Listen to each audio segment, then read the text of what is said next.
You're watching. What is it? You're watching MMAnytt Skål. Squirrel? Squirrel? Did you say squirrel? It's the MMAnytt Squirrel. It's the official mascot. I'm down for that. All right. Skål. So, Skål. all right, let's do it. Skål? Skål. Yeah. Skål. I forget every time. Okay, I get on drunk. I three. forget every time. Actually, just on one. One. You're watching MMAnytt. Skål!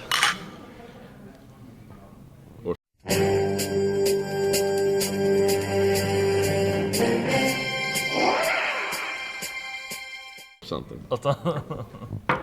I'm surprised you're not drinking there. Oh, I'm sorry. Squirrel. Disappointed and surprised. Squirrel. All right.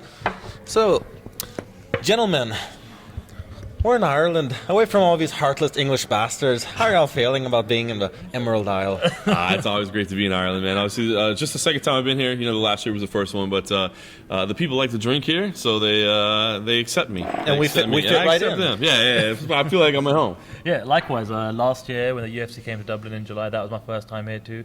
Fell in love with the people, the country, the city, the environment, and obviously I love the Guinness. Had to come round for the encore. Skål. Yeah. And I'm gonna quit with the actual accent because we just lost both of our Irish viewers. So Oh, was that an Irish accent? Is that what you're doing that? it was okay. But was it- Obviously, I haven't watched enough Leprechaun movies. But was it Irish or Northern Irish? Oh, very good question. Very good Let's question. ask Reebok. Yes, let's ask Reebok.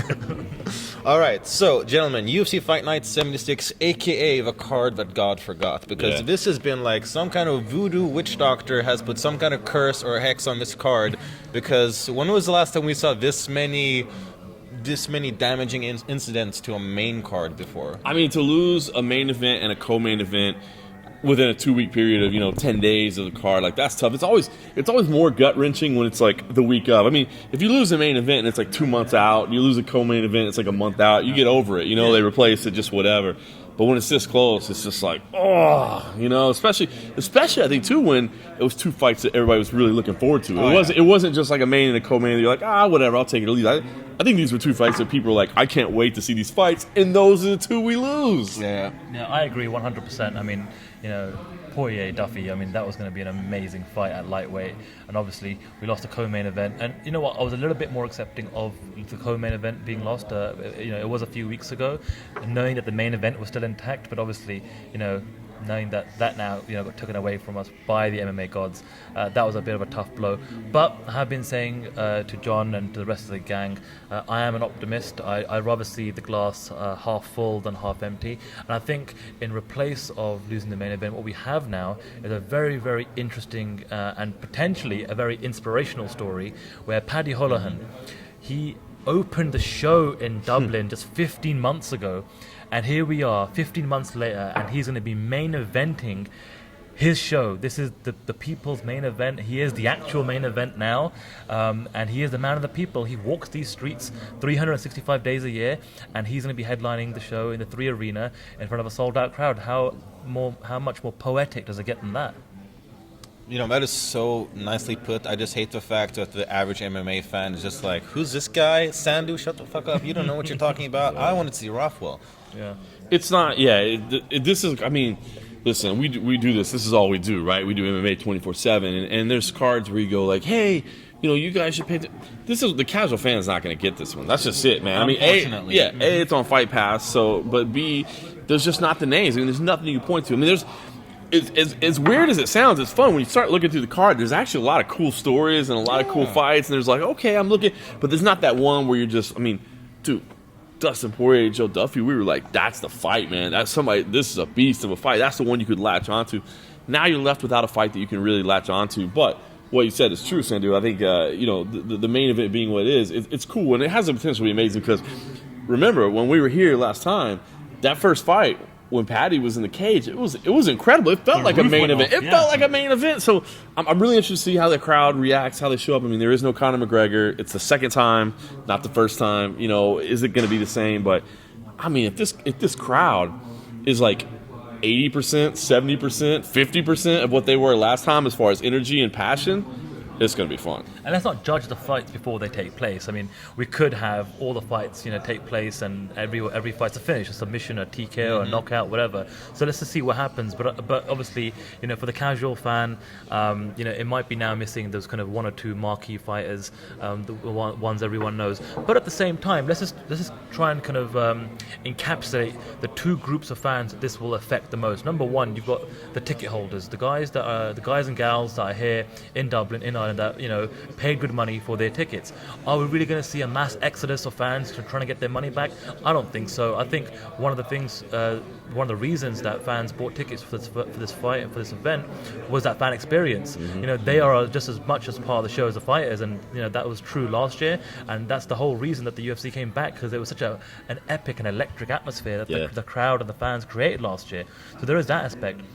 And the second group of fans are the Fight Pass audience. And let's face it, you've already paid your subscription this month. I mean, your $9 is gone. I mean, why wouldn't you tune in, right? Why wouldn't you tune in? You've already paid for it. Are you now going to protest by not watching it? I don't think so. You're going to tune in, and hey, if you like the fights and you enjoy the fights as they kind of go along, then fantastic. And let's not forget, Fight Pass, the pace, fantastic. You're no right. filler. There's no filler. So this fight the whole card could be done maybe like 4 or 5 hours, and you can head on and do what you want to do with the rest of the evening. I'll tell you what, I say it's silly, but like one of my favorite cards that I've ever been to, and I've been to a lot of them, there was a tough China finale in Macau. There were 8 fights. It was on Fight Pass, so there was no pacing issues whatsoever.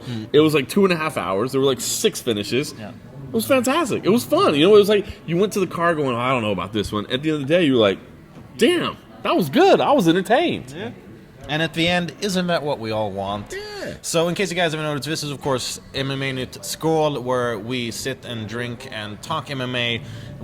I am your host, Sebastian Mendel Martinez of MMAnytt, and I am of course joined by the one and only, the voice of lingerie fighting championships, Mr. John Morgan. Well played, my man. Just when I was about to bust on you for doing an introduction like 10 minutes into the show, like you break out. Much credit. And you also, it's what is it? Oh, sorry. USA Today Sports. I mean, those are small. Yeah. Those are small things, but really, lingerie fighting championships. That's where it's at. What it's all about. 3 million hits on YouTube. I'm just saying. I mean, when you see 2 women going at it in high heels, that's when you know it's for real. That's what you know. And that's what we like to say. But it doesn't stop there. We're also joined by the man, the myth, the legend, Shamat Kaur. For the last time, I'm Indian, not Pakistani. Sandhu, who is freelancing for, as far as I know, as many different outlets as John is. I mean, I think we're sponsoring this podcast for MMAnytt today. We provided the camera kit, the light, the microphones, the cables, the mic flags. Is this actually going on Junkie, by the way? No, this is completely MMAnytt. Yeah. But there you go. Even we're outsourcing to the Indians. Hey, 1 billion people can't be wrong. We're taking the world's money. That's true. One market at a time. All right, so gentlemen, before we get into breaking down the main card, let's just talk about this event and the week that's leading up to it. Let's start out. We had the Ultimate Media Day today. We did a couple interviews. Let's start off with, what was your guys' favorite interview today or this week? Well, I mean, it might be a cop out, but we had a big crew here, which is awesome. As you can see, the MMA Junkie team is rolling strong this week. It's been fantastic. But honestly, it was Paddy. I sat in front of him today for about 35 minutes. I just stationed a camera from him just to see what he had to say, and I listened the whole time because we were fortunate enough that we had multiple people that were floating around talking to everybody else. I came into this week, and we'll probably talk about it later, but just a little teaser, I guess. I came to this week picking Smolka to win the fight because we were still doing a pick because it was a main card fight. But seeing Paddy and his intensity, his focus, where we're all saying, oh man, this card kind of fell apart, we lost some big fights, and now we've got this substitute main event. Paddy's like, this is me, this is destiny, this is like my moment to shine. I was given this moment. So for everybody else to be like, oh, we're kind of bummed, he's like, this, oh, my life is, and it was just cool to see that passion. Like Smolka is a great dude. He's a laid back Hawaiian. He's like, I'm in the main event, bro. It's good, bro. It's all, you're like, okay, cool. No, Paddy's like, this is it, and I'm going to war, man. I'm putting on the battlefield. I'm putting on the armor, and I'm taking my people with me. And it was just like, wow, to see that intensity. So I think that was definitely my favorite. Sandu? Well, like John said, we were split up into a few teams today, and John and Kenny took the lead in regards to the big media scrum. So talking about Smolka and Purdy Houlihan, I actually got a chance to speak to some of the prelim fighters, and one that stood out for me was Bubba Bush. Now, Bubba Bush, for those that may not know, but we are going to be releasing this video on MMA Junkie, he actually suffers from type 1 diabetes. So he's the only UFC fighter that has to kind of deal with his condition. It's very interesting just to find out some of the things he has to do in regards to his training, keeping his energy levels high, nutrition, diet, weight cutting, and for him, he doesn't see it as a condition, so to speak, or something that he suffers from. He really takes it as a positive. He wants to be a spokesperson, just to say, hey, you know what, if you do suffer from diabetes, don't let that stop you from being a top level sports athlete in whichever sport you want to get into. So I found that very inspirational. Aside from that, I had a really good conversation, really enjoyed Darren Till's company, the Liverpudlian who is now Brazilian. I could have spoken to him for literally hours on end, but time was cut short. And hey, you know what? Robert Whiteford, that guy has got personality. He's got that it factor, and he is oozing. And he's got a mouth on him. And he's got a mouth. He is oozing charisma, Yeah. dropping F-bombs left, right, and center, doesn't shy behind his opinions on things. Basically saying, hey, Joseph Duffy, you bottled it. I'll quote him right now. He said, Joseph Duffy, you shat your pants. You know what I mean? So he kept it real. That you may agree or disagree with his opinion. Hey, but that's what he thought. That's what he said. And hey, good for him, because I think a lot of fighters sometimes are a little bit PC and don't let their true personality show through. And he doesn't give a shit. He will let that personality show through. He is Scottish and proud of it, and he's coming off a big win from Glasgow, and he wants to kind of capitalize on that now, fighting on the Dublin card.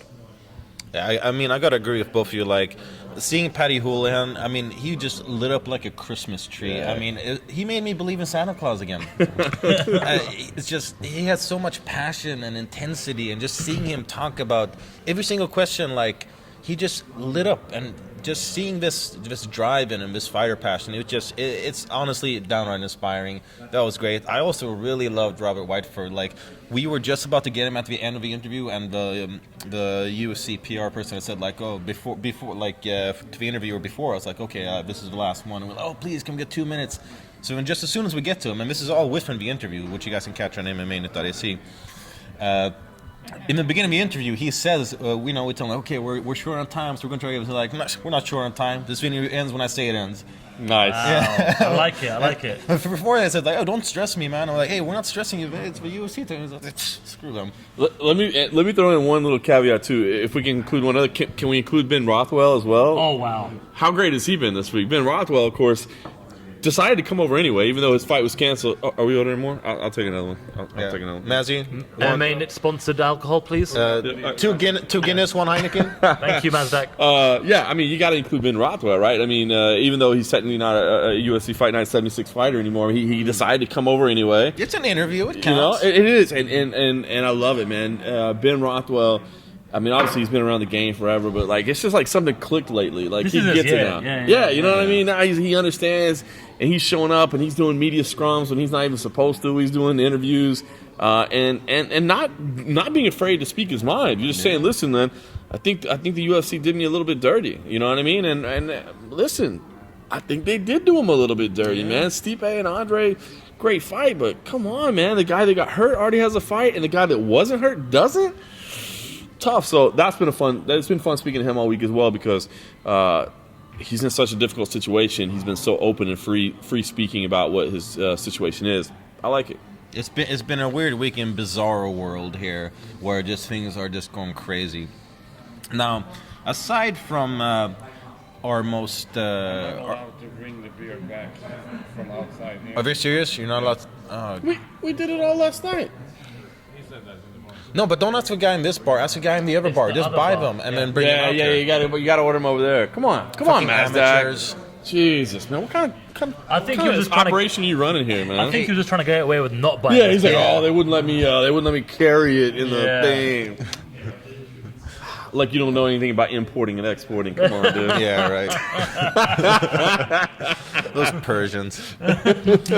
All right, so yeah, before we were so rudely interrupted by Mazdak, I was about to ask, Before we move on to breaking down the card, let's break down some of the stories of the year, because this is the last European event of the year. I hadn't thought about that. Yeah. Let's look back at this year and say, like, what have been the standout events / performances / breakouts in European UFC history. Let's start with Sandu. Sure. Well, I had a fantastic time in Stockholm. Although it wasn't Gustafsson's night that night, it was just an amazing experience to see an arena full of 30,000 fans for a UFC event. Now, obviously, I wasn't in Toronto for that big card where GSP headlined and filled out the Rogers Centre. I'm not going to be in Melbourne, but John will be for Ronda Rousey Holly Holm. So for me personally, just to see not a stadium, an indoor arena, full of 30,000 fans, that was definitely an epic moment for me personally.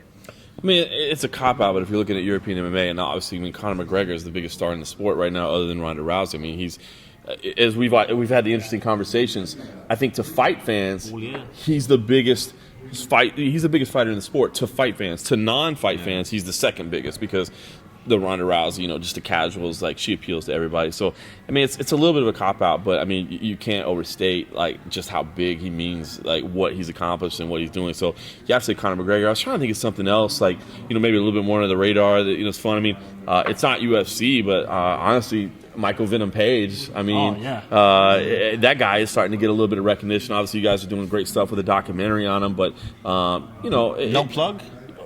On MMA Junkie. That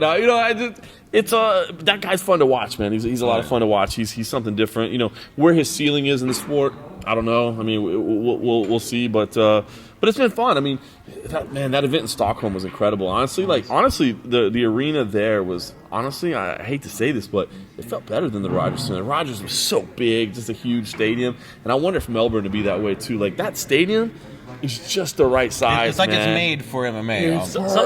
Sometimes the stadiums, when they're too big, they can't encapsulate the sound, the atmosphere. Like, for example, the 3 Arena, which is right next to us here at the Gibson Hotel, it only holds about just under 10,000 seats, but it's because of the acoustics that can really kind of get the roar of the crowd, and it translates well, to TV and on Fight Pass.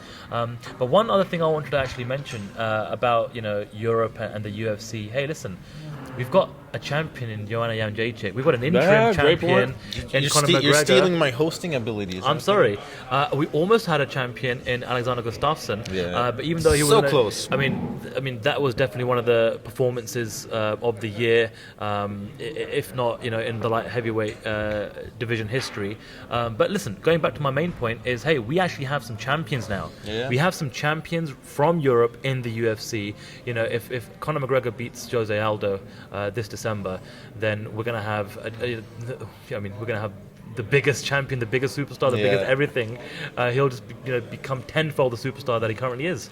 How fun is it to watch Joanna fight too? She's great, right? Yeah. Well, honestly, I was gonna go on to that, because like that Berlin card, like in terms of names, like, it wasn't, and obviously the fight between Alexander Gustafsson and Glover Teixeira fell through, but like seeing like Joanna Jędrzejczyk really kind of break into her own, like establish herself as a champion, and in such a dominant way as well. And her personality throughout fight week, the weigh-ins, the face-offs, her interviews, just everything about her outside of the actual fight is unique and different from every other female fighter in her division. But not only that, just her dominance, and just like the way that Jessica Penny looked at her. Like, I mean, I felt like I should be in jail just for watching that fight. Like, that was a one-sided beating, and like just her establishing herself as the dominant queen of that division, great stuff. But I gotta hand also, I mean, the Stockholm card, it was great. I mean, despite the fact that it was pretty catastrophic in terms of Swedish MMA It got fighters. pretty quiet at the end of the night. First Nico, then Akira, and then Alex. It was tough, obviously, but I mean, the event itself, I mean, it was historic, and it was a big thing. You know why it was most historic? It was the birth of Skål on MMAnytt. If you don't forget that. It was not, actually. It was Stockholm. We did it in Stockholm. We did it in Stockholm, but it was Gunnar Nelson, Rick Story. That was the first. Did we do it twice in Stockholm? Yeah, we did. Obviously, the beer is getting to me, folks. And we're only on our well, we're not technically not on our first beer. Yeah. Speaking of which, Mazik is taking in ages. Seriously, you can see he's not getting paid by the hour, obviously. Definitely not. All right, so we've established, some of the biggest breakout events, stuff like that, and we're kind of breaking into the biggest stars coming out of Europe, John Jędrzejczyk, Conor McGregor. But if we look, take it down a notch to some of the up-and-comers or future contenders, I think we got to say Makwan Amirkhani is For sure. one of these European, the next Conor McGregor, maybe? Yeah, I mean, obviously it's tough to call anybody the next Conor McGregor. I mean, that's a lot of expectations to put on him, but he's just unique. I mean, from the very first time we met him, it was like, this guy, he grabs your attention for whatever. And it's weird because he's not brash like Conor McGregor. He's like understated a little bit, and a little sarcastic, and a little quiet, and a little. It's weird. It's hard to put your finger right on it, but man, the guy is entertaining as hell. I love hearing him talk, and you guys did a fantastic interview also on MMA Junkie. Just throw that out there. But you guys did you guys did a fantastic interview. But and I will say this: it always sucks to just say, thank you, my. Are you guys smoking weed? Well, it does smell smells very like it, much right? like weed here. That is not us. Those are also not Guinness, but Hopefully, they didn't. They ran out of Bullshit. Guinness. Wow. Bullshit. Ireland doesn't have Guinness. Ireland ran out of Guinness. That sounds like My a lie. ass. These people just laughed at you. They're like, that is not true. It does smell weird. very much like marijuana here, I don't know. and I just if It is the if Emerald that's Isle. your weed, we would please share it. But what the hell are we talking? Oh, Macron that guy's fantastic, and I will say this: I hate to be like a website operator guy, but I mean we do look at numbers, and we do look at the guy clicks. People, I mean, he's willing to say crazy shit. And that helps a little bit. You have to say crazy shit. And he does. And it's fun. and I have a theory behind that. I think this is very unique to Europe specifically. Europe's got so many countries. Like Makwan Amirkhani, he's Mr. Finland. He's got an entire country behind him, right? Obviously, Alex has got the entire country of Sweden behind him. Conor McGregor has the entire country of Ireland behind him. I think what we're going to find in the next maybe couple of years is if some of these up-and-coming MMA fighters from countries maybe perhaps the UFC hasn't visited yet, or perhaps countries that haven't produced MMA talent to the top level, if someone can break through and kind of have their country ride that wave with them, they can become such a big star in their own country, and that's all you really need to be able to get that fan following. That's a hook. That's a hook, absolutely, right? And we're talking about Makwan Amirkhani. I mean, there's lots of rumors that potentially maybe the UFC might hold an event in Finland next year. They've talked about it for a few years now. And listen, if Makwan can keep doing what he's doing, both inside and outside the octagon, I don't see why he can't headline that card in Helsinki. That'd be great. They teased, 3 new cities in 2016 is what they said the other day? Yeah. That's cool. Honestly, if they don't do Finland, UFC, you guys are messing up, because I don't know if you guys are aware of this, but when it comes to at least Northern European MMA, Finland was more or less like they've been a pioneer for a long time. For many Swedish fighters, their only way of getting a fight was going to Finland, Right. to get a fight. In these old Finn fight organizations, a lot of the guys, I believe Magnus Serenblad and some of Alexander Gustafsson as well had one of his first fights. Finland is a hardcore MMA market, and a lot of them, they're exactly like Finns. They're a lot like Makwan Amirkhani. So they're quiet, they're reserved, but they've got that passion in them. The Finnish MMA crowds, they're a little bit like the Japanese. They're quiet, they'll give you your space, but when some stuff starts happening, they'll applaud and they'll cheer. And yeah, honestly, UFC, get your asses to Vachapa and to Finland. Well, that was a Predator reference, by I was the going to say, way. is that a real... that was a great that was a great Predator reference. But hey, why don't we do some predictions for next year? I mean, the UFC is already holding an event in London. We know that for a fact in February. They're going to have maybe 4, maybe if they push it, 5 more events outside of London for 2016. And I'd have to say, I mean, if you look at some of the TV deals that they struck this year, they struck a deal with Fox Sports in the Netherlands. So you have to think maybe an Amsterdam card might be on the books there. They've been pushing hard in Russia. They've got a Russian TV deal too. They've got a crap load of Russian fighters now on the roster, so you'd have to think that I'm assuming Russia. Yeah, I'm assuming Right? Russia. It is a metric crap load, actually. Yeah. So yeah, I think Amsterdam should be on the books. Maybe Russia, maybe Finland. Finally, who knows? Maybe a return to Dublin and Croke Park. What's your thoughts, John? Oh, that would be amazing. I think you're right on all points. The Croke Park, obviously, it sounds like if Conor wins, that he's allowed. I don't know if that's going to happen. It would be amazing, though. Yeah, I know, right? But there's a lot of cool. I mean, there's so many great cities that can host events. So I'm anxious to see it. That's for sure. I'm anxious to see the schedules. It's always interesting when you get a new guy in charge and see how what his direction is and how he wants to handle things and where he's looking at potential options. So I'm kind of excited to see what happens. Hearing there's new cities is good. Not that we don't have fun coming to the same cities over and over, but seeing a new place wouldn't be bad. I think it would be really cool just to have the MMA media in Amsterdam for a week. Dude, that'd be a scene. Seriously, that'll be like the least stories ever written, dude. It'd just be like if we did this show in Amsterdam, it'd be like 40 minutes. So like, hey, what was that fighter? It was that guy. He won my knockout. All right, I'm one running this show. Stay on your side of the couch. No, I get into interview mode too. So what about you? What about your prediction? Dueling microphones. I'm thinking Exactly. like it's about time a Russia happened. That's also another really strong MMA market. Like whenever we do interviews, especially in Europe when there's a lot of Russian fighters and like Dagestani fighters.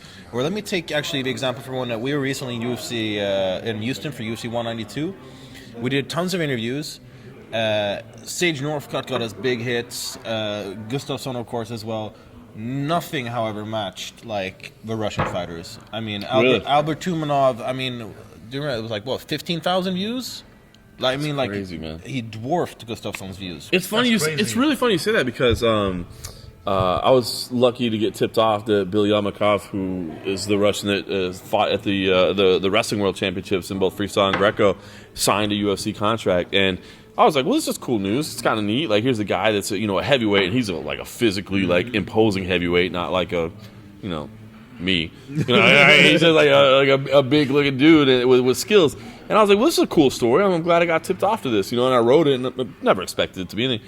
It was like one of our most trafficked pages of that week. So it's funny you say that. It got picked up by the Russian media and that sort of thing. So that's cool. That's cool. And I agree, man. I think they got the influx of Russian talent, and those dudes are beasts, man. And you talk to them about what they've been through, what they grew up in, and what they dealt with, and how they basically just wrestled because there was nothing else to do. There's no other money. That there's gonna be some monsters coming out of that region. They are beasts, and it's like one moment in Houston that stuck out to me was when I was interviewing Ali Bagotinov, and I don't know if it was some kind of mix up in the translation with a translator or something like that, but I asked him oh, you're facing a really high ranked guy in Joseph Benavidez, he's a top notch opponent. And then when the question or when the answer came back to me, the answer was are you saying I'm weak? And I'm like, oh, no. Let me rephrase that. I don't know where I'm thinking fucking translator, what did you say? I remember the translator too. You were probably come on, dude. That's funny. But tough guys, and honestly, UFC, Finland, Russia, these are two great markets. You guys have got to get there. I mean, obviously, one of the kind of unrealistic dreams is France. Because there is a surprisingly large MMA scene there. It's just that they can't practice it. Yeah. Well, they had a little bit of a breakthrough recently where I believe, if I'm not mistaken, they had their very first MMA event that was using the unified rule, and it was sanctioned and things like that. But I heard there was some controversy over it too. It wasn't because they put out a press release oh, this happened, and I thought it was positive, and I started kind of calling around a little bit, and they're no, it wasn't good. Yeah, it was kind of a weird one. Apparently it was sanctioned, but it wasn't officially on the books, and then you had apparently some security guards come down, try to shut the place down. I don't know exactly the nuts and bolts of exactly what happened there, but you're right. I mean, it is a big market. They're trying to push the legalization of MMA through in France, and hopefully it'll happen. But listen, the UFC and MMA in particular, they're not going to just wait around for France. Europe's a massive continent with lots of markets, lots of countries that are thirsty for MMA and thirsty. How long hasn't Italy been teased? Right. Well, here's the thing, and look, I'm an MMA guy, raw MMA guy. I'm not too much into my kickboxing, but from what I hear and understand, and I might be mistaken in this, but from speaking to other MMA fans and even a few Italian friends, Italy is big on their kickboxing. They don't Giorgio really, Petrosian, guys like that. they don't really enjoy the grappling and the jiu-jitsu and the wrestling, and that's where they might have a problem with accepting and enjoying MMA. You know, that's why I think Glory has held events in they had in in Milan, Milano, yeah. right? And obviously, you know, with the Fattia brothers having that Italian lineage, I'm sure they'd love to hold an event in Italy. Dana's probably already beaten them by having a few events in Ireland, so I'm sure they've got some competitiveness going on in the UFC offices and Zuffa headquarters in Vegas. So I'm sure they'd love to, but I don't know what the market's like in Italy for MMA specifically. Like if you got the new Venator FC, like where they signed Luke Barnett, Right, like, it right, seems to right. be like there's Little a little bit of an breakthroughs. upswing Yep, going. Yeah. absolutely. But is it big? Like Damir Hanzovic also fought in the first Venator FC. He was like a top-notch Danish fighter, one of my homeboys, by the way. And But again, you need stars. You need stars. Like, I'll give you an example. I've always been bugging everybody in the UFC about when are the UFC coming to India, right? when you put on some gloves, Those days are long gone, my friend. But listen, hey, technically the UFC has a TV deal in India. It's a 2-year deal with Sony TV India, which is the main sports broadcaster that broadcasts all the cricket and the major sports in India. But the answer is always the same. Hey, I spoke to Marshall Zelaznik about this and Mark Ratner. Hey, we're just waiting for some stars. We're waiting for some Gotta have Indian-based somebody to fighters push. that they can come through the ranks and they can get behind and push, and then they'll bring an event there. And that's the same for every country, including Italy. Yeah. very good point. Very good point. With that said, let's move on to this card, UFC Fight Night 76. A card that had there been more injuries, we'd end up having like me versus John on the undercard, And I would ref that. and I'd win by first round TKO. Ooh. Oh, all right. As long as I got a beer afterwards, I'd be okay with that. Oh, that's all right. You get more than a beer. Perfect. So anyway, let's start with the first fight on the card, which has been switched around so much that I don't even know. Let's just. Hey, that's what we had to put. I pulled it up just in case. Before I look, Because the card has been Neil moved a lot. Siri, John Delos Reyes. That's right. That's right, yeah. I am brilliant. That's right. All right, let's start with Sandu once again. Well, I actually had a chance to speak to John earlier on today. Obviously, I got a chance to speak to a lot of the prelim fighters, and you know, he seems good and confident, and but you know, I just find it really hard to go against any of the hometown guys. You know, Neil Siri is a lot like Paddy Houlihan. He walks these streets. He's a man of the people. He's been on a good run, especially for the weight class.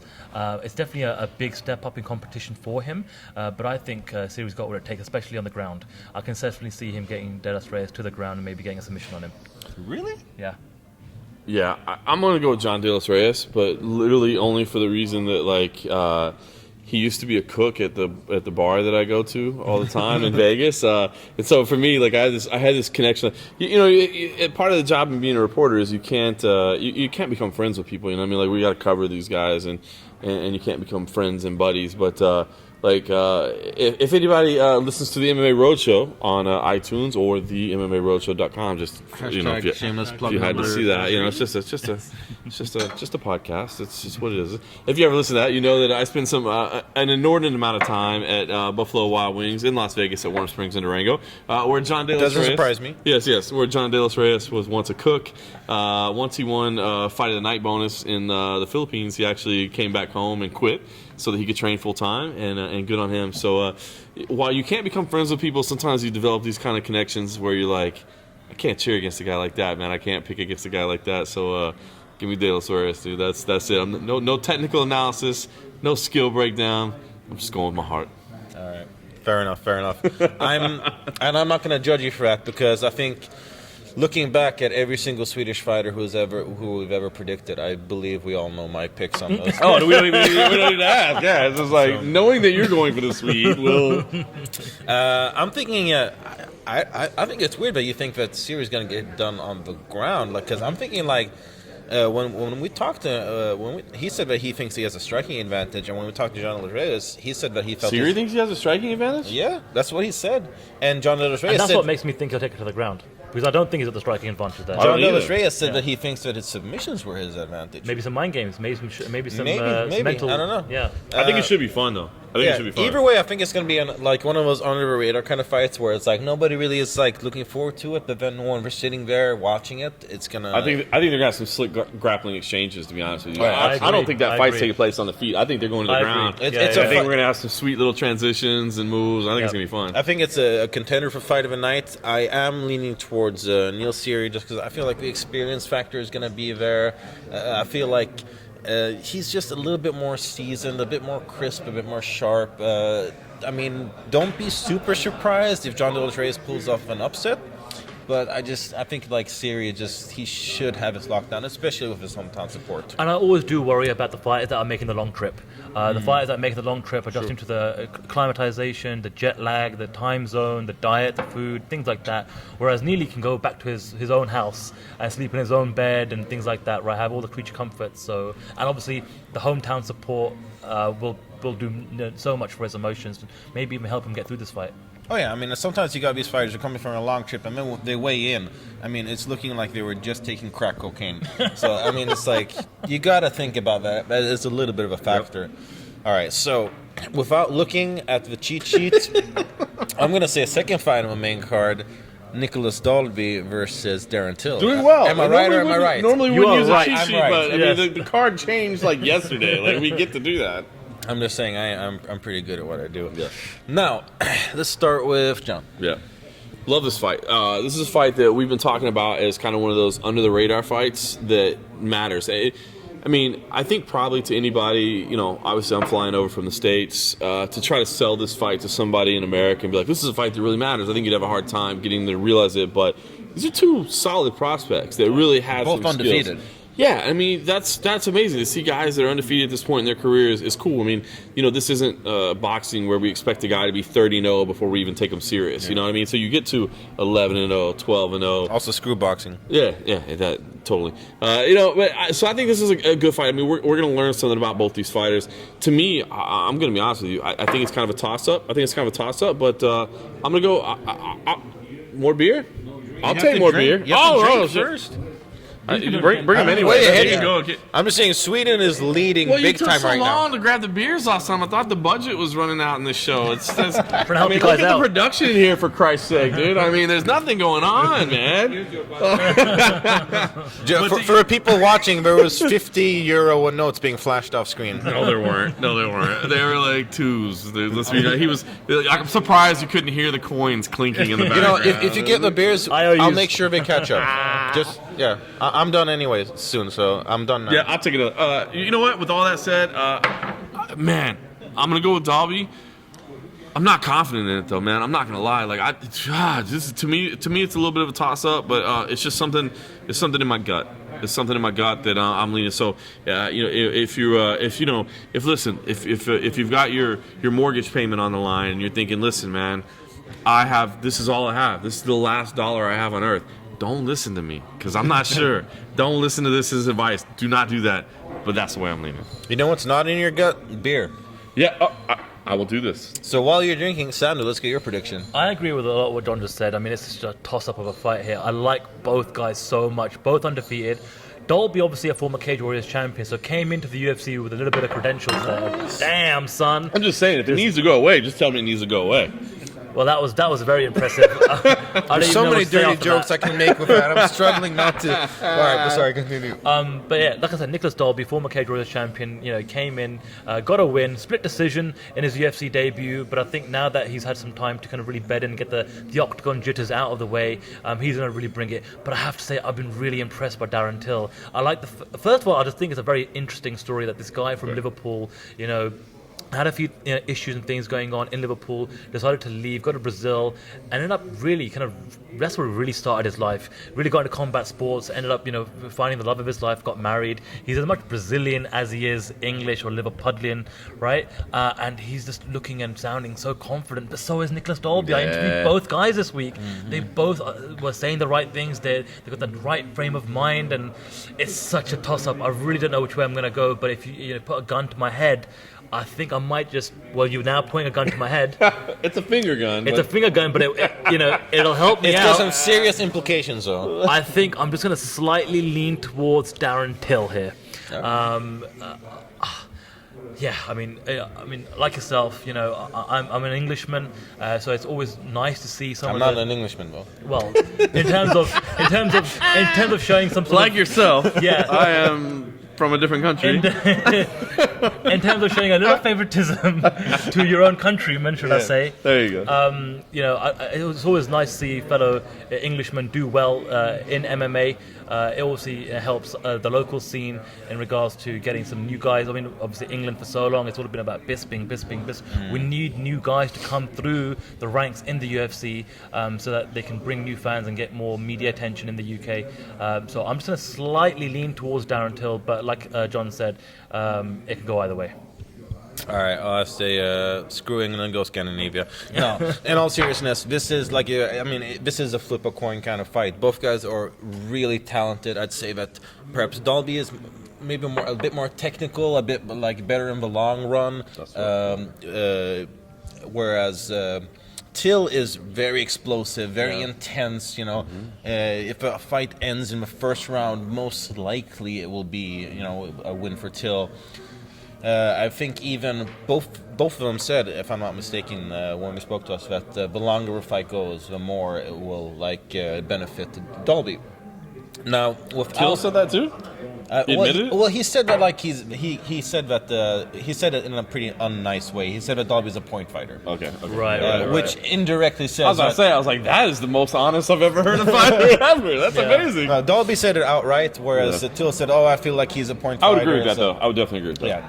I also feel like that. The longer a fight goes, the more I feel that Dolby is kind of he's only got one more fight, but I feel like he's a bit more seasoned in terms of. He's gone 5-round fight and stuff like that. And I think he just looks a little more polished. Yeah, he looks a little more polished. He's a little older, and obviously trains at a great gym at Rumble Sports in Copenhagen.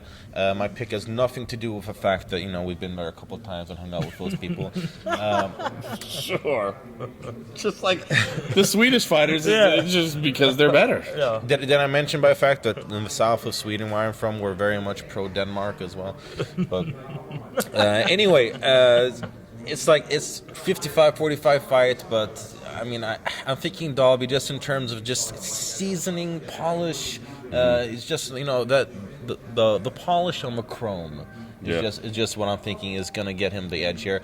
I don't know if he's gonna get a finish because I just feel like Till is just such a great explosive fighter. Yeah. I think he might get a decision win, but I think it'll be an exciting fight. What we do know though is somebody's O has got to go. Oh. That's true. One of those cherries is getting popped. Yeah, that's right. Unless it's a draw. Off screen, Jonathan Draga right now. from the UG, mixedmartialarts.com weighing in. And once again, Mazdak is taking ages. See, it's a good thing that we. Yeah, you guys. That's why I was trying to nurse my beer because time. he takes so damn long. I take my time. That's why I knew Mazdak would take ages bringing another drink in. See, not maybe you guys know what it's like to work with him. Anyway, now we're already at the co-main event because this is a fight night or a fight pass card, so it's a 4-fight main card. Co-main event is, of course, without looking at the cheat sheet, Reyes Madadi versus Norman Park. How did you know? I have my ways. They went and got some more Guinness. I got Guinness. Bro, we actually had to go to the factory and we got some Guinness. Yeah, fresh. Yeah. All right, so co-main event, Reyes Madadi versus Norman Park. Let's start with John. Love this fight. I really do. It's a tough one. It's weird. I'm a big Reyes Madadi fan. I know that may sound crazy. It's a Swedish site like yourself, but no, I love that guy, man. It's first of all, he's so intensely crazy. I mean, his weigh-ins. I can't wait to see him on the scale tomorrow. I just love that. I miss having him there, and he's a great dude. I don't think. Can we talk about the Twitter beef? Well, yeah, it's been fun. We can definitely talk about that. But I just love that guy. I mean, he's crazy, but he's like super cool, and you wouldn't expect that because he seems like he's just absolutely insane. But here's the thing: like, he's been in jail. You know what I mean? I don't want to shy away from that. I mean, let's be honest. It's not a layoff. He just took some time away from the sport. I mean, the guy was in jail.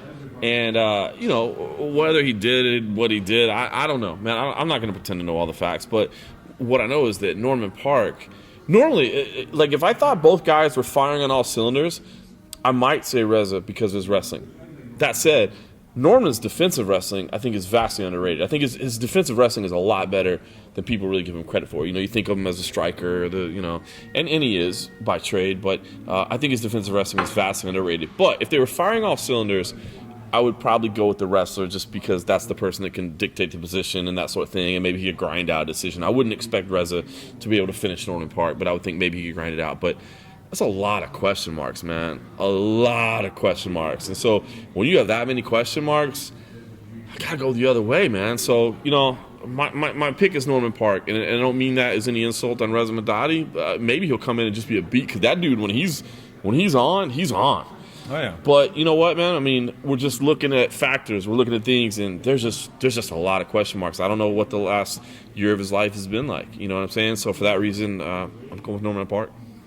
Yeah, again, I have to agree with John here. I mean, we just don't know what Reza Madadi we're going to see on Saturday night. It has been a few years since he last competed.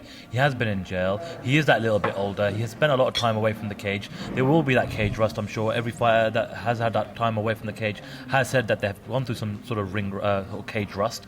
And Norman Park has, fought quite consistently. And he's fighting. He's from Northern Ireland, but he's still Irish. So he's going to have a lot of support as well. And fighting well. And fighting well, I have to say, yeah, absolutely. And I would always pick the proven commodity against the fighter that's got a lot of question marks around him. And on this occasion, Reza Madadi has a lot of question marks, and it's very hard to tell what kind of athlete he is at his age due to the time away from the octagon.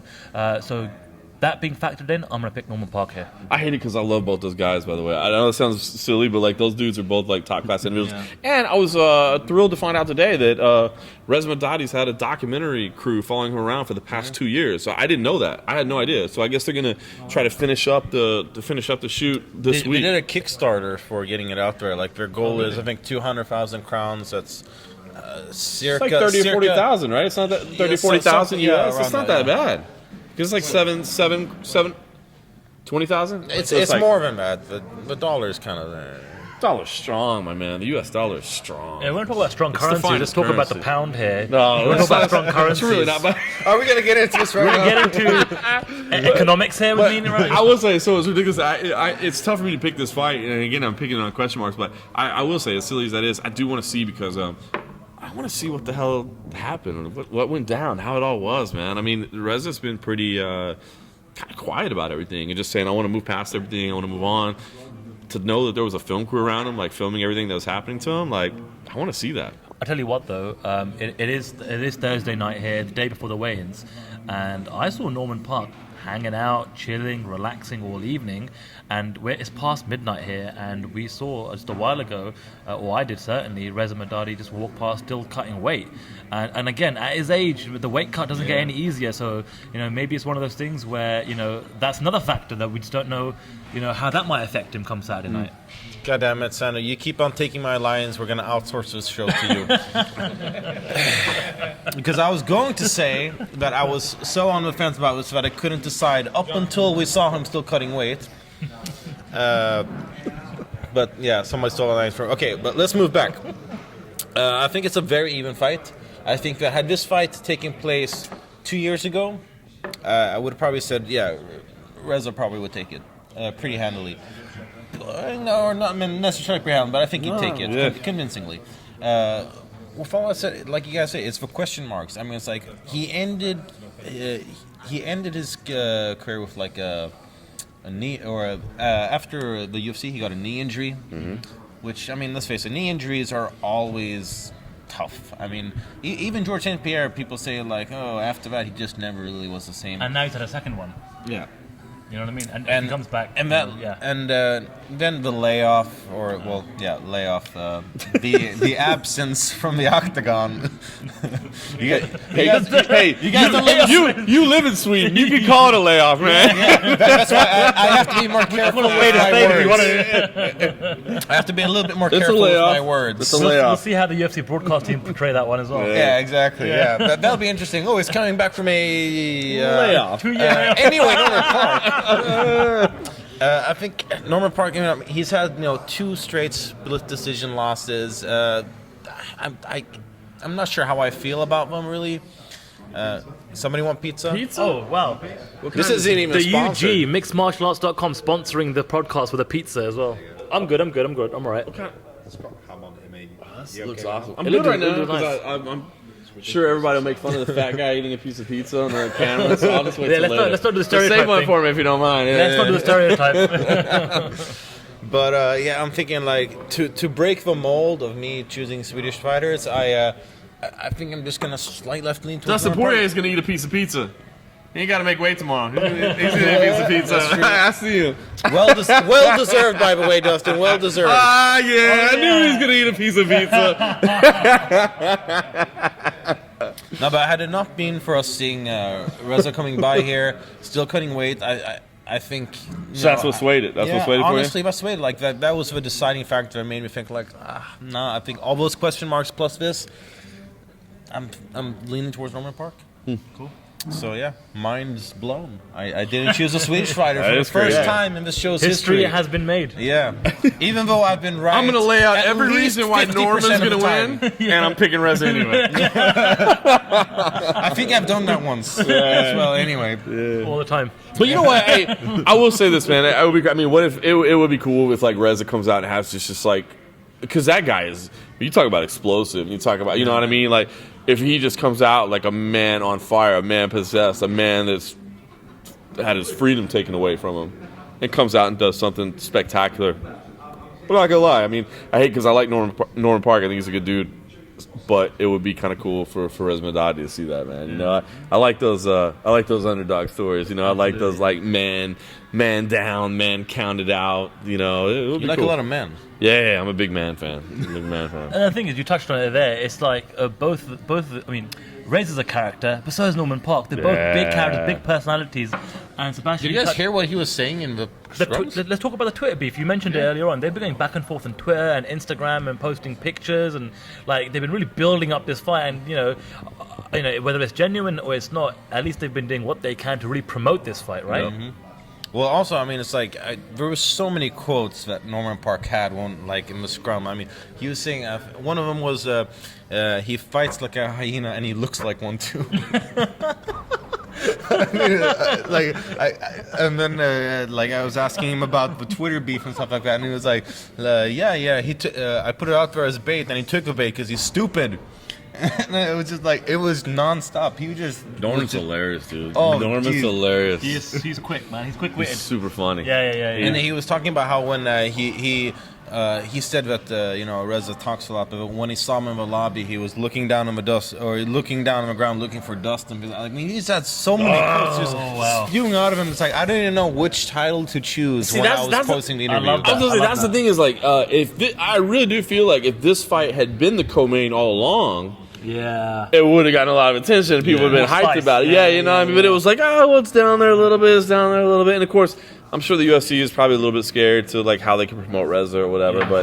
But I love this fight. I really do love this fight. And I'm getting pumped up, man. Like we're talking about fights that we're all admitting this fight card lost big fights. You know what I mean? Yeah. But as we're going through this and we're talking about it, you know what I mean? I think My nipples are getting hard. Hardcore MMA fans, wow, what a statement. Hardcore MMA fans are really going to dig and appreciate these fights on Saturday night. Yeah. It may not be for the casual fans, but like we said, let's face it, If you're watching a fucking video on YouTube of 3 dudes drinking beer and talking about a fight, you're a hardcore fan. yeah, so you better watch this shit. 'Cause Thumbs it's up. gonna be a good fight card. Absolutely. Yeah. First of all, I mean, think about a hobby. Think about a hobby. But for those who didn't, if you're losers like us that have no other life other than MMA, then you should definitely be on this fight. All right, so gentlemen, before we move on to the main event, let's go for the under the radar fight on the undercard.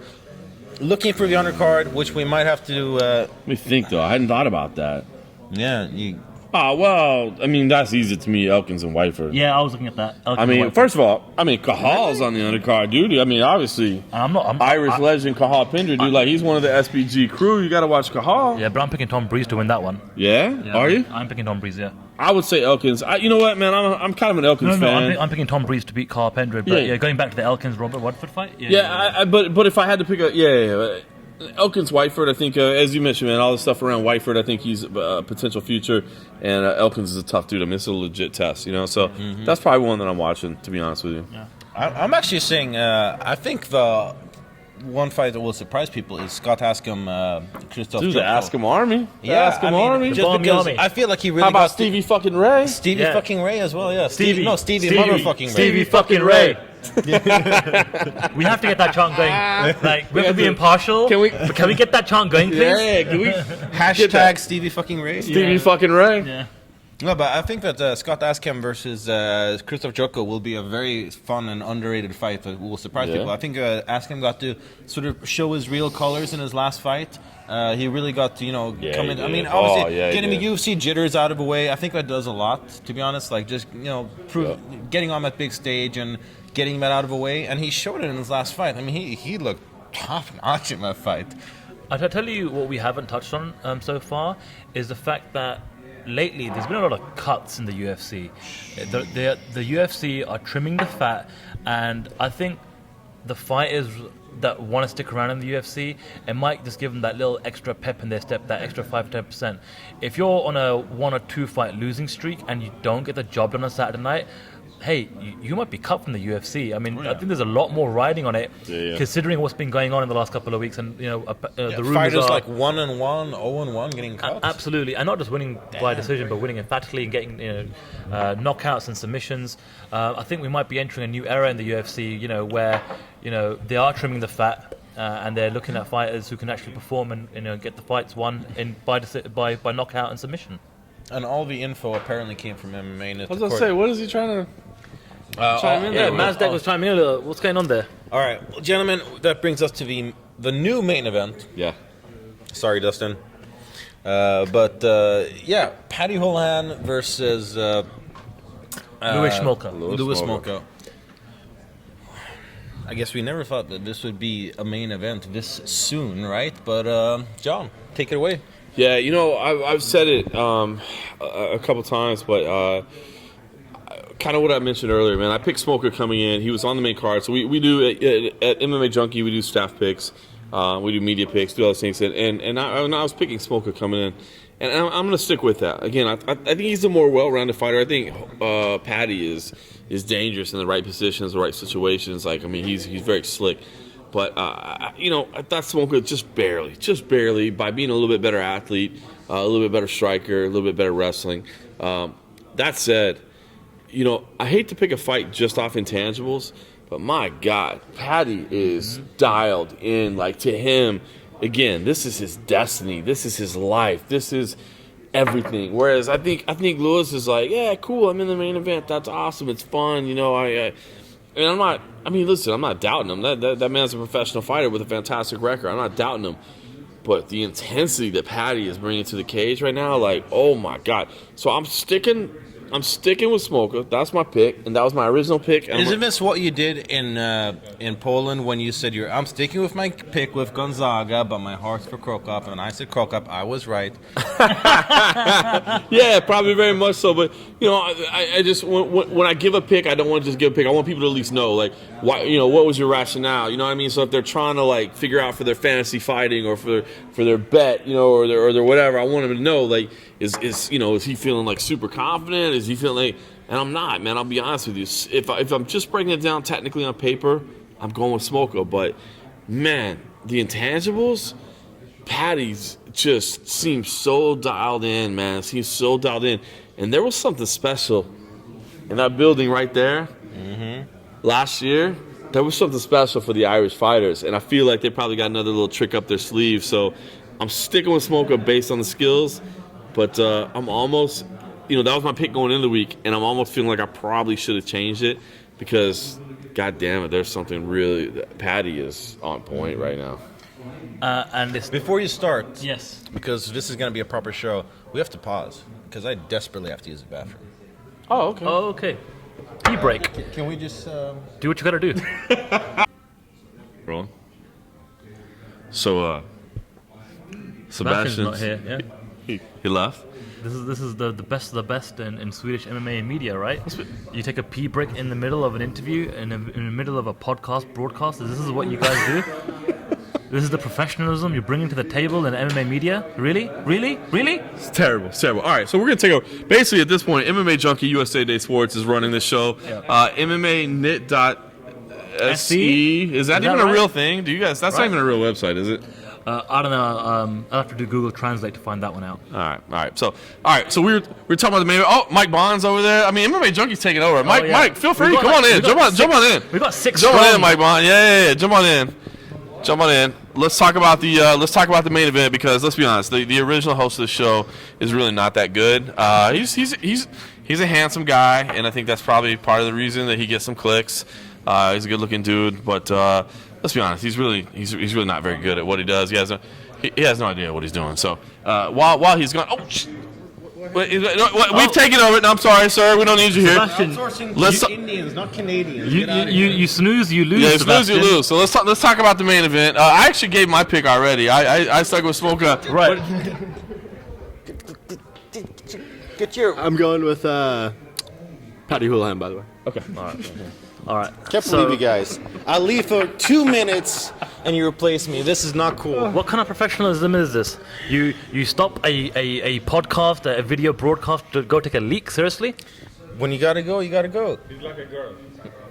Well, I do have a small bladder. Okay, deal with it. The bladder of a vegan. Got it. Yeah, okay, fair enough. And now let's move on to the most bald statement of the night. Literally. Yeah. Main event. Well, I have to agree with a lot of what John says. And the funny thing about the main event is... Wait, I'm sorry. Where's the shirt you usually wear in these things? Well, I left it at home because I got so much stick from Sebastian on previous episodes of MMAnytt Skål that I decided to leave it alone. I had fans, family and friends to say to me, hey, you know what? You got to leave that shirt at home. It's a bad look. So that shirt is now long gone, never to be seen ever again. That's what happens when you listen to a fashionista like myself. Yes. The fashionista with a bladder of a vegan. Right, so I'm going to agree with a lot of what John said, and it's interesting because coming into this fight card, I was picking Smolka to win this fight, but it's not the same fight it was a few days ago. Yeah. It's a completely different fight for me, and for me, it is those intangibles, and it is this moment, and just. Man, Paddy, he's so emotional. I think he's going to use this moment that can give him that extra 5-10%. You know what I'm saying? I think from what he did 15 months ago to start the show, to be the first fight on the card in Dublin in July of 2014, to come out to such a massive ovation, and to come back 15 months later and to be the guy that's going to be headlining the show. He is the people's fighter, the people's champion. This is the people's main event, and I just think it's somewhere written in the stars that Paddy Houlihan is going to get it done on Saturday night. So I'm going to pick Paddy Houlihan based on those intangibles. Yeah. I still can't believe you guys brought in fucking Mike Bond on this. Like, seriously. Mike Bond not getting this the show love. wasn't made in China, man. All right. I'm having a hard time breaking. No love for the Canadians. No, screw Canada. Seriously. Not even Canada likes Canada. All right. Anyway. So main event. I was kind of like on the same line as both of you here. Like I was sort of leaning towards Smolka before everything happened. Does this mean that the fighters will change? Does this mean that Houlihan will fight better? Maybe. To be honest, maybe. Like he is such a momentum fighter. He is such an intense guy. He's such an emotional guy. Yeah. But honestly, I think that really will motivate him. I really think that will push out the best of him. What do you need more? Of course. We're almost finished. All right, we can keep it running. I know, but the whole thing is like you guys are buying while the camera's rolling, so I might as well get another round in before we finish filming this. We can keep this running for. We can keep this running for another beer. What's our running time right now? 1 hour and 5 minutes. Whoa, we've been talking about. Okay, maybe we should finish these and then be done with it. Maybe we should do one more round, Mazda. How about that? It's just you just buy them and then we'll finish talking. We can talk about. We can finish Vi talking kan like 2 minutes. snapsa. Snapsa in den sista. The other bar too. The other bars available. The other bars open. Listen, Simon Head doesn't know where to get beer, bro. We can get beer, son. Don't worry about I it. really want to make a joke about getting head. It's his name. It's not my fault. But I think we should maybe break the record. I think we should maybe go 2 hours because after we finish talking about the new main event, I have like 10 hot topic mashup questions for you guys, so we can keep this going for All another right, hour. Maz, we need some refills on this. That's what I'm talking about. That's what's up. There's your drinking. That's kind of weird. He's just like, drink for me. Yeah, I know. He's kind of like this weird, creepy Persian guy who wants three men to drink on his couch. And film it. Yeah, it's almost like it's Is this happening gonna right go? now. Is this gonna go on MMAnytt's website, or is this for Madda's personal collection? The only time he has power of Americans. Yeah. Whoa, perfect. Actually, to bring us some political correctness, when we went to Houston, Mazda called it. He was called in for a anonymous interrogation. Right. For the 14th time in a row. Coming to the States. I get that a lot too when I go to the States. You do? Every time. You're Indian. You're on their side. I know I'm Indian. They don't know I'm Indian. Fair enough. I guess you're all brown to them. Yeah. Get on my shit, America. Seriously. Every time. All right. Okay. Anyway, we have to stop talking to Mazda. He's off camera. People watching this can't hear him. So right now, it just looks really stupid to people watching this. I think the last hour has looked really stupid for a lot of people watching this. Probably the whole video has looked really stupid for people watching this. Like, if you're an hour in, you And get what Mazda you get. really needs to get him a And shit if you are because you still take watching time. and this is an hour in, God bless you. Seriously, Really, God like, bless you. If you live in Sweden, like I invite you to my house. Honestly, like you're invited to my place. So anyway.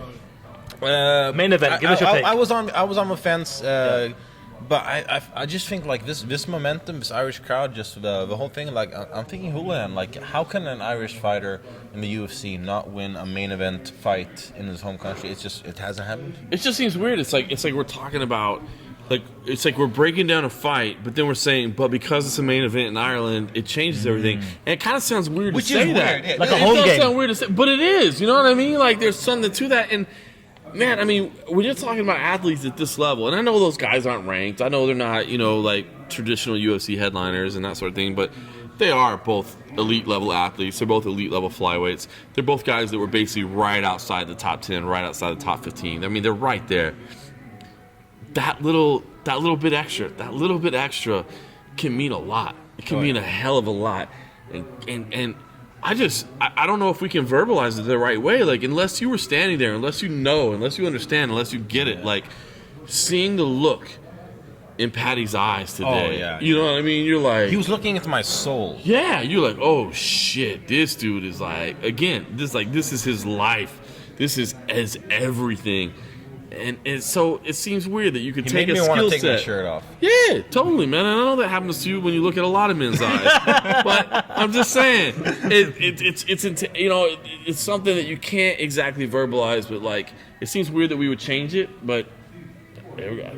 Now you're going. too far. Something. It just occurred to me. It's very funny because last July when McGregor won, that sizzle reel that the UFC have been playing about the Irish fans. You had beer just flowing through the air, the roar of the crowd, the eruption of the audience. And then I think about what happened in Stockholm when Gustafsson lost and it was just dead quiet. Could you imagine? I mean, we know what it looks like when a homegrown fighter wins in Dublin. We don't know what it looks like when a homegrown fighter loses in Dublin. Because let's face it, Swedes are a little bit more organized and polite and coherent than. I'm just saying something. They speak fast. I don't. Wow, I'm American. I have nothing to do with any of that. Yeah, you're Switzerland right now. It's my second language, dude. It's like I'm trying to get it. No, but it's like let's face it. In Stockholm, like beers have not been reigning over the media section. Right. No. Like I'm also thinking like, damn, what happens if Houlihan loses? Like, I mean, and like knock on wood, like for our own personal safety, what happens if like all the Irish fighters lose? It was interesting because, again, last July, all the Irish fighters won. And it was that momentum that was building all the way until what became the coronation of Conor McGregor, right? It could be a completely different story. I think every Irish fighter has a much tougher opponent than this time last year as well. And again, these might be the new subplots that have now come to the fore with the changes to the card. And that's where I think the interest now lies in this card for Saturday night. Well, do you guys think that if it's a disappointment in terms of Irish success, Right. will that hinder the UFC coming back? Because we're not sure that if the UFC, I don't think so. And here's why. I think the UFC they're realists. I think they know this isn't our best effort. We tried. We did the best we could, and we didn't necessarily deliver. So I think that, even if somehow this is a financial failure for them, ratings-wise, ticket-wise, if half the audience asks for refunds, which it doesn't sound like that, but if for whatever reason it happened like that, I think they would just be like, hey, let's throw that out, let's try it again, and let's see what happens. You know what I mean? But, listen, if every Irish fighter loses, they have a terrible gate, it would be an indicator, but I don't think it would be the type of situation where they're like, they're not going back to Dublin anytime soon. I think they're definitely coming back in 2016. I think they kind of throw this out the door and just say, hey, let's, shit happens sometimes, and let's figure out based on next time what we do next. So. All right, well, guys, final verdict. If anyone's actually watching this right now, they're probably sold already, but, let's just state our motivations for why people should. Sandu?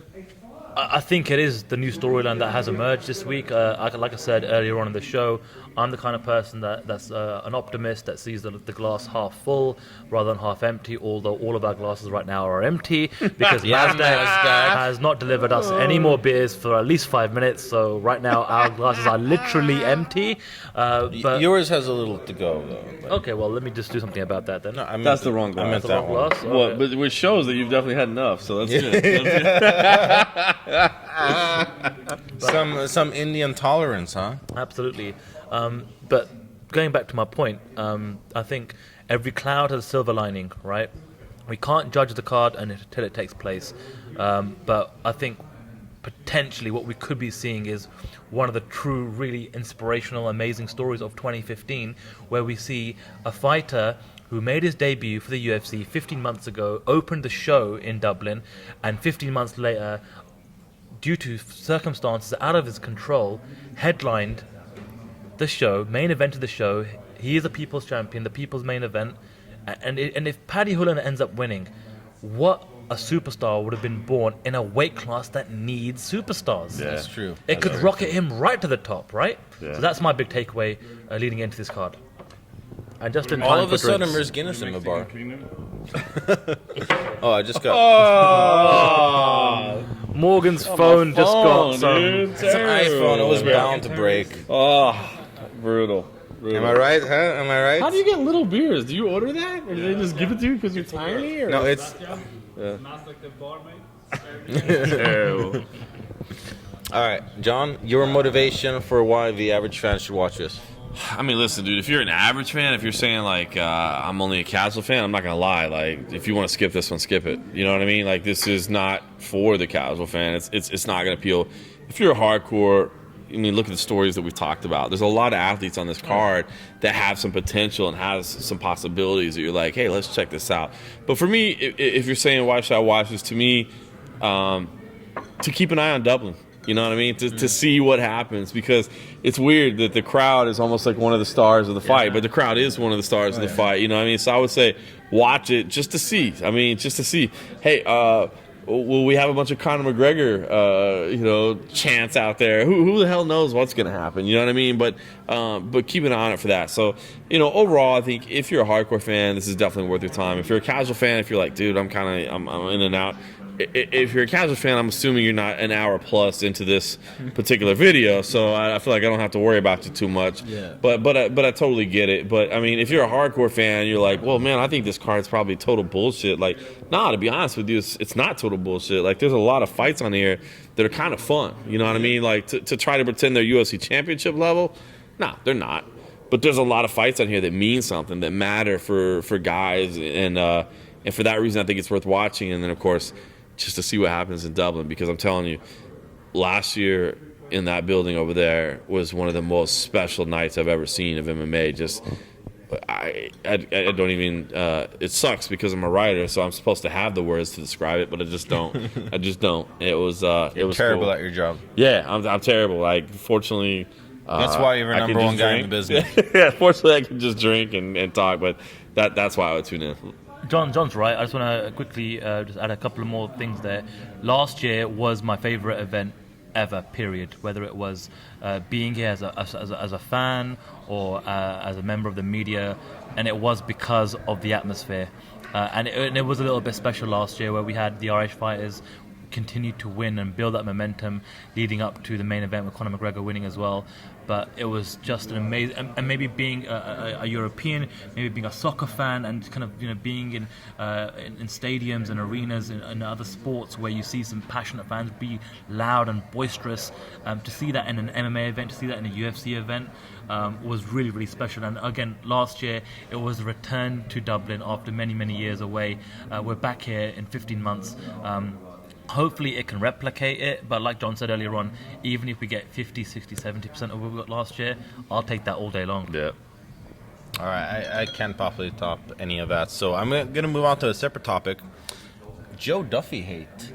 Damn. Not just like fans on Twitter, which, let's face it, fans on Twitter are fans on Twitter, but like fighters have been very vocal with their dislike for Joe Duffy not to Robert White I saw, Robert White did. I saw the Ramsey Nijum tweet was pretty harsh. But even Paddy Holohan, he was talking about getting your full Irishness or something about like calling your Irishness into question when it comes to like, oh, you're from here, but you To live be there. tough, not tough. Yeah. Well, so other fighters have fought with some serious injuries, and obviously, we only know what's been reported and what fighters have talked about. Like, for example, Conor McGregor getting into that Chad Mendes fight in the summer. But at the end of the day, man, like the UFC are self-regulating here. They made the decision. I think they made the right decision. God forbid. Honestly, people could die from that. Exactly, and God forbid we have a death in a UFC main event in the octagon.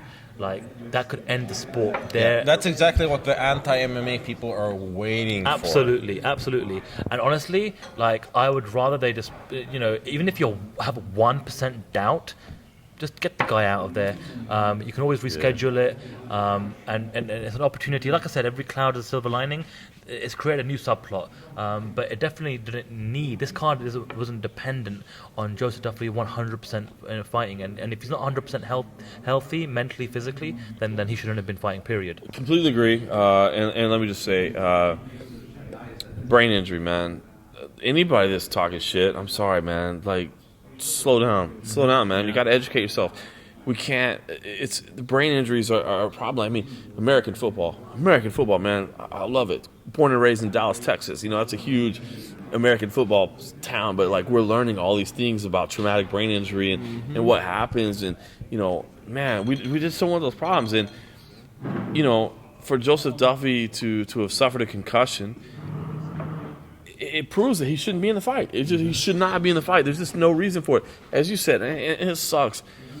God, I mean, I hate saying this as we're enjoying a nice, frosty beverage here, but like I always say, it's not a matter of if somebody's going to die in the UFC. It's a matter of when. It's going to happen. It will happen someday, and the circumstances. Downer. It is, but the circumstances around it will be important, and so for him to be suffering a traumatic brain injury, to be pulled out of the fight, I think is the right call by the UFC, and by all accounts, Joseph Duffy had nothing to do with pulling out of this fight. He didn't know. Like, you know what I mean? Like he was doing his thing, getting along with Fight Week.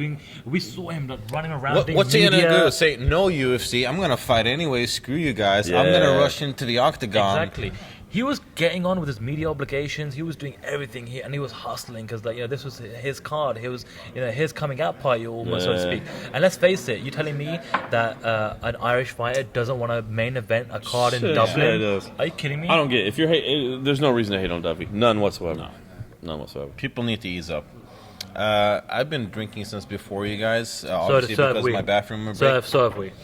So you had like 20 plus topics apparently you wanted to discuss. So let's get one of those down before we. Well, sure. I mean, John mentioned it earlier on the MMA Roadshow. Well, if John mentioned it, then. Well, and Hashtag James Well. yeah, exactly. It's a fantastic podcast. Away. MMA Roadshow. You can get it on iTunes. It's all right. If anyone from Sweden is watching this, if you go to iTunes and subscribe to a podcast called the MMA Roadshow, shameless plug.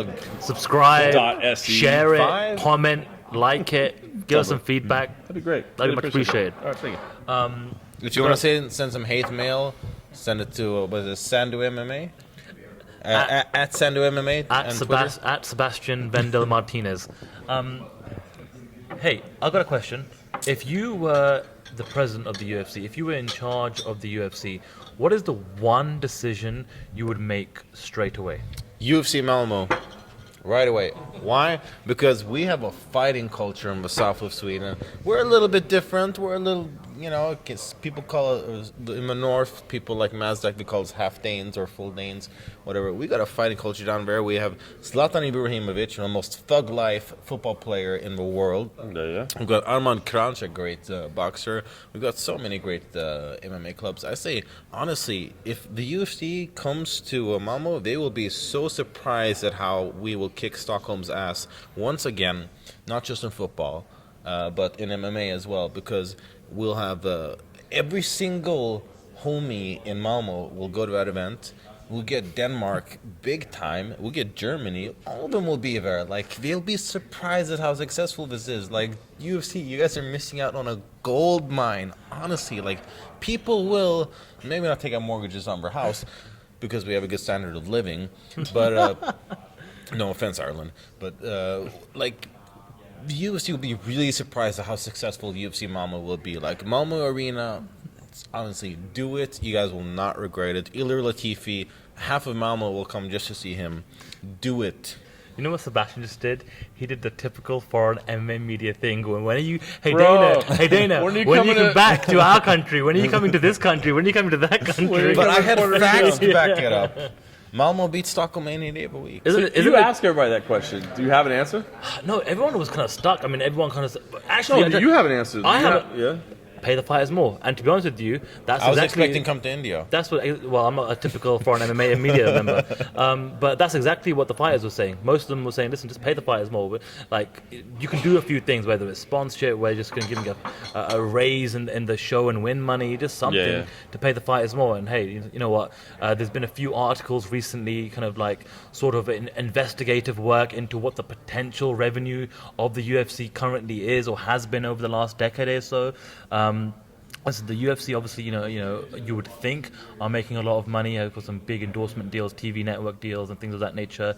I am always for the fighters making as much money as possible. So if I was in charge of the UFC, I would do whatever I could in my power to obviously make sure that our business is running profitable. We can keep the train running, moving in the right direction, but try and break off a bit more bread for the fighters. Especially when you compare it to other sports as well. I mean, it's like you have baseball players making like unnecessary amounts of money.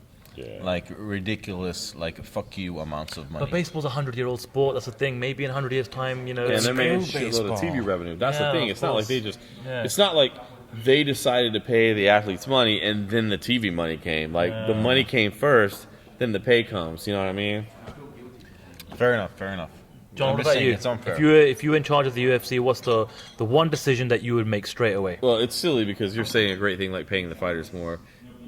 Maybe it's because I had a couple of beers or whatever, but I would just like to see the entrances change. I would like to see, you know what I mean? If I was running the UFC, I would say just be more open to like, because we think back to the Pride days or whatever, and I'm not saying we need Lenny Hart screaming her lungs out or whatever, but like even just like when you look at like the Bellator and their tentpole events, when they have that huge 4K screen behind them, and then like when they were doing the St. Louis walk-in, they had like a little arch there to like tie it into the city. I mean, I know that sounds silly because like, dude, you can really make one decision and entrances are the most important to you. Like, no. I mean, there's a shitload of stuff that can be changed. Sure. The drug testing is awesome. Pay needs to be, all that other stuff is great. But yeah, man, you know what? I would love to see the UFC kind of open it up. I mean, think about it. This summer when we saw live walk-in music for the first time, at least we saw a little bit of. It was cool. It was cool, right? Cool. We saw a little bit of flexibility from the UFC saying, okay, hold up. We'll think about it. We'll do it. You know what I mean? So artists singing the song. It was just so awesome. You know what I mean? So like, you know what?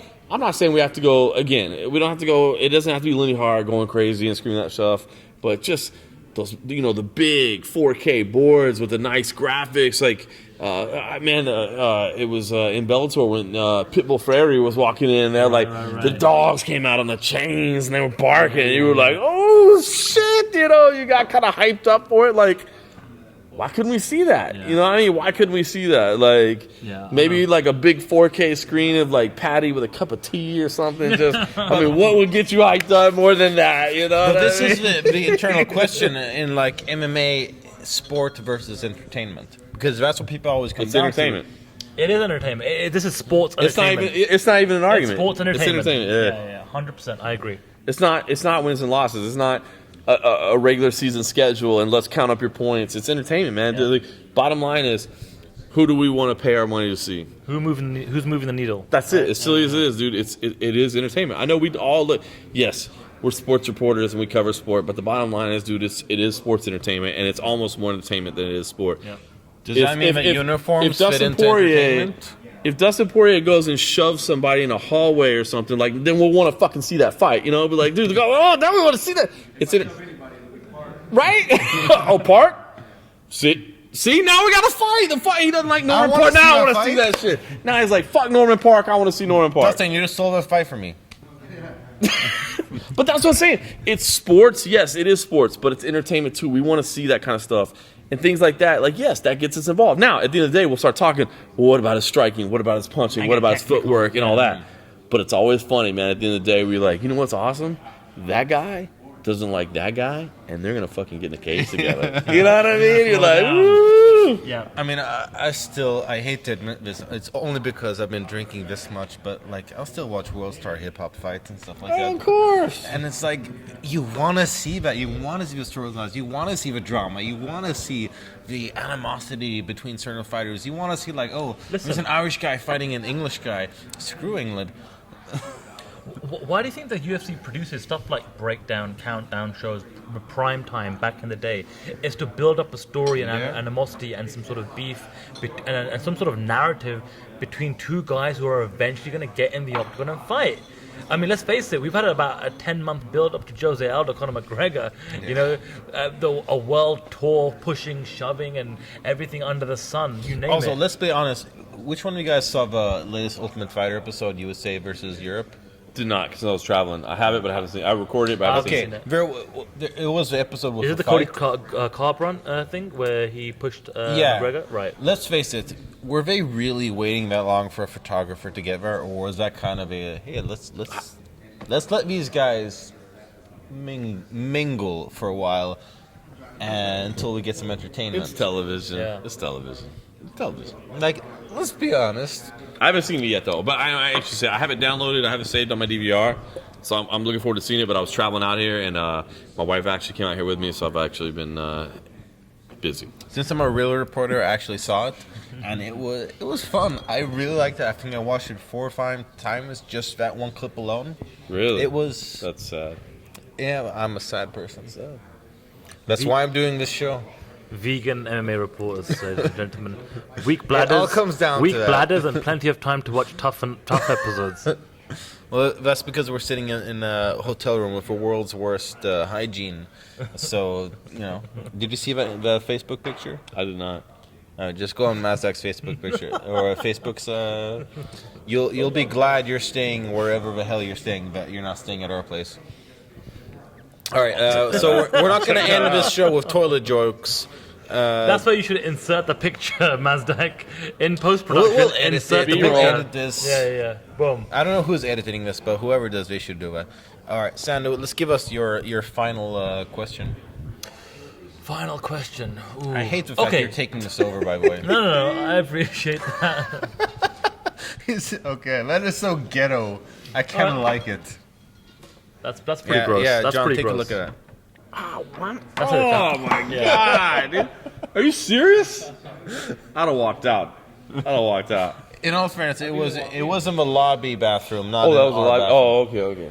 But it gave kind of a bad vibe. Also, the buffet, I have to pee so you bad. pay for a buffet and you're not allowed to take as much as you want. I have to pee so bad. All right, let's round off. I've got a question for you. We've spoken about McGregor, but we haven't really spoken about Ronda Rousey, the biggest star in the sport. So let me ask you both this. Ronda Rousey and Travis Brown, they both made it public that they're in a relationship. And the question I was asking all the fighters today was, Jerry. yeah, right? Jerry. I was like, A, what was your reaction to finding out that they were a couple? And B, did you think it was weird that was news in MMA?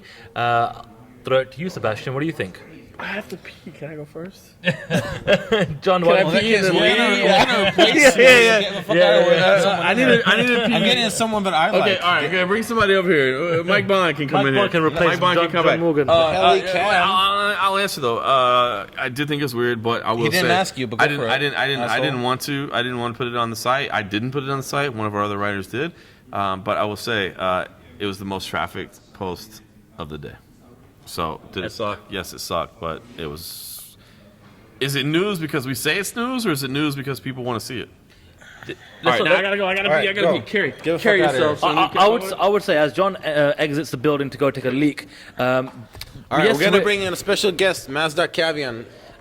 Well, Mazdak, do you want to jump in here?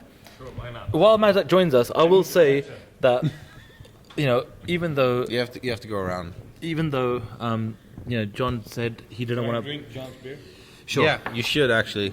Even though John said that he didn't want to put it on the site, there is a business element to running a website, and like he said, it was the most the highest traffic post of the day, and that there's a lot to be said about that.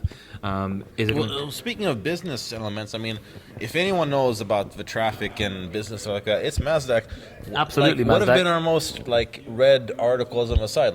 How big was Ronda Rousey versus not versus, or I guess depending on how you look at it, in some terms versus, but Ronda Rousey, Travis Brown, how big was that in views? I mean, I understand that because everybody wants to know all the shit about all the fighters, where they eat, who they fuck, where they shit, Spoken like a true Persian. right? No, but go on. It's interesting. Yeah, it is. And like I said, we're MMA reporters. We want to try and make sure we report everything MMA related. Hey, it'll take you maybe 5 minutes to put up a post about the fact that Travis Brown and Ronda Rousey are in a relationship. Is it what you really want to be reporting on? Maybe not, but there is a business element to what we do. We've got to pay the bills. We've got to keep these sites running. And if posts like that are getting higher amounts of traffic, then so be it. And we've got to just, do a few posts. Yeah, that's always funny when people give us shit for why are you posting this? It's like, I got to pay the bills. When you do your job, when you're sitting there at your desk, when you're typing your thing, you're typing your financial reports of a company, is that really what you want to do? Is that really what you love doing? No, but you do it because you got to pay the bills. Absolutely. I mean, it's interesting because Ronda Rousey and Travis Brown, because it's interesting because it's weird. Yeah. Nobody would believe that those two were a couple, would you? No. Until I heard about it, Seemed like a no. surprise, right? Absolutely, yeah. And I think, let's just That's say, why. yeah. And I think, Sebastian, if you didn't report it, or if you didn't post an article, your boss would be like, why aren't you? Because that's every other outlet is reporting on it, and every other outlet is getting a crap load of traffic. What about our site? So it's your duty, I suppose, to report on it in some way.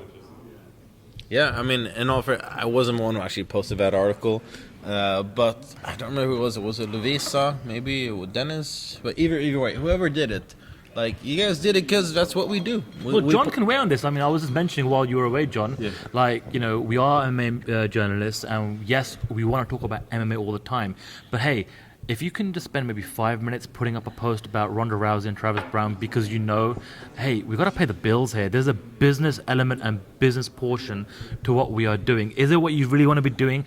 Of course not. We understand that. We get it. But listen, like you said, it was the most, the highest traffic article of that particular day, right? If putting that story online pays the bills enough that you can tell a story about another fighter, Or 10 other stories. Yeah, it's a way you can justify the the end and the means. You know what I mean?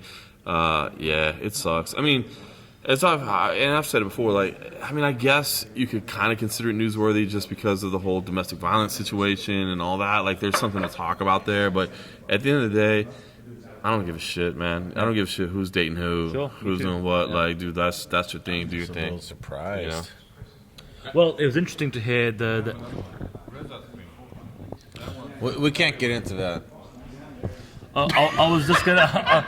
You're not the one speaking on camera. You're not the one speaking on camera. Before Mazdak interrupted us, I was just going to say the reaction I got from the fighters when I asked them that same question earlier on today was, hey, first of all, in regards to their reaction to the news of them being in a relationship, they were like, oh, it's cool, we get it. They're training all the time, every day. They are in each other's company all the time, and a lot of relationships do stem from people working together, right, in the same workplace.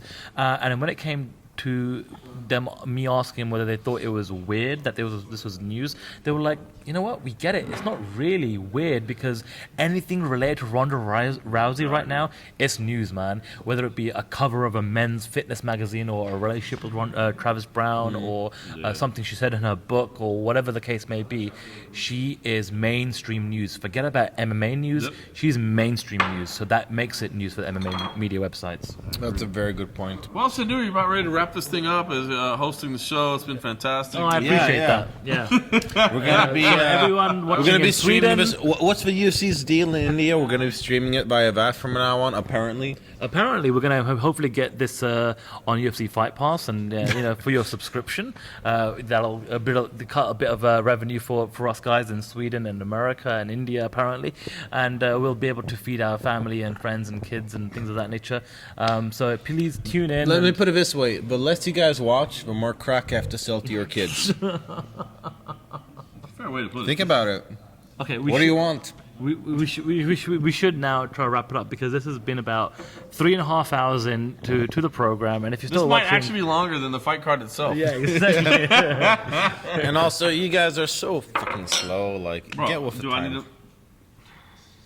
All right, so gentlemen, it has been. I don't have anything to cheers with, but I'm just gonna.